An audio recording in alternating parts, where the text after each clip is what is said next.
All right, let's talk quick about the Unproject. Several of you have done this, some of you haven't, so this will be a great opportunity for us to kind of explore anything from the course in a little bit more depth, which, depending on if you're a person who likes to take a comparative, broad, overarching view of world history or somebody that really focuses on specific topics, as we explore different things going into this assignment, you have a lot of freedom here. First, topically.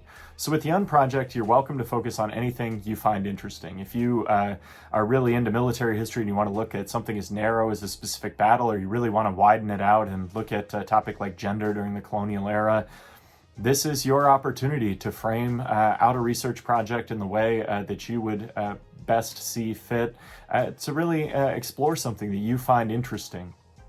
Once you have kind of a topic lined up, the other thing you have a lot of freedom with on this is what you make. You need to use at least 10 sources, 5 of them being primary sources, 5 of them being scholarly secondary sources, to build up your project and incorporate them into the research you're doing and whatever you're creating.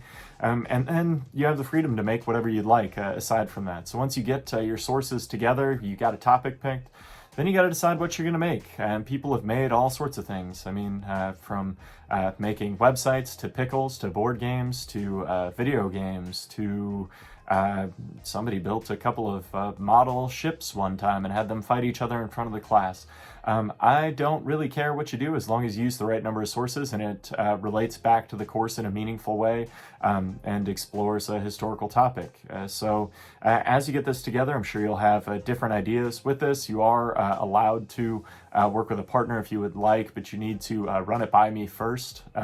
And to do that, we're going to meet next week. To look over your midterm exams as well as talk about how the course is going. And then I expect you to have an idea of what you're going to do for this Unproject. This is going to be due on Monday, October 24th. Your Unproject will be due, and then we'll present those to the class to share something that you're interested in. As we kind of go through these meetings, I want to check in and make sure we've got everything squared away for the second half of the course. I think overall we're doing a very good job.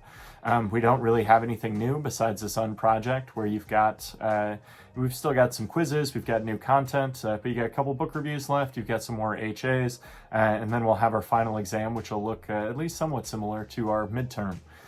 So be thinking about this Unproject, be thinking about what you can do as we take a moment to reflect here over kind of at the midpoint of the class, and we'll have a great rest of the semester. All right, I'll see you next week. Have a great weekend.